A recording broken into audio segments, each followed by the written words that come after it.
তাহিরিকে আক্রমণ করে শহীদ করলে তাহিরি হবে জান্নাতি, আর ওয়াহাবিরা মরলে হবে জাহান্নামী। তাহিরি তো আহলে সুন্নাত ওয়াল জামাতের আকীদার অনুসারী। সাবধান, তাহিরির উপর আক্রমণ সুন্নি জনতা সহ্য করবে না, সুন্নি জনতা সহ্য করবে না।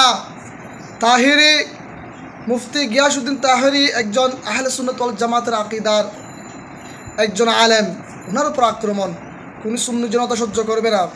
মাঠে ময়দানে জিহাদ করবে বাতিলের বিরুদ্ধে, সুন্নি আলেমদেরকে তোমরা অত্যাচার করতে পারবে না। তীব্র নিন্দা জানাচ্ছি, সাবধান।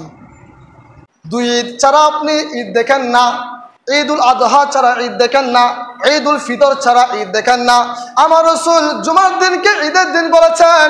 52টা জুমা হয় বছরে, 52টা জুমার দিন ঈদের দিন। উচ্চ আওয়াজে বলুন সুবহানাল্লাহ। যেটা দিয়ে পারেন আজকে করুন, রাতে করুন, সকালে করুন, দিনে করুন, সব সময় নবীর মিলাদ থাকবে, প্রত্যেক দিন থাকবে। মৃত্যুর আগ পর্যন্ত রাসূলের মিলাদুন নবী পালন করব, নবীর মিলাদুন নবী পালন করব। নবীর মিলাদুন নবী আমাদের রক্তে, রন্ধ্রে, নিঃশ্বাসে, বিশ্বাসে, আমলে সবখানে থাকবে। উচ্চ আওয়াজে বলুন ইনশাআল্লাহ।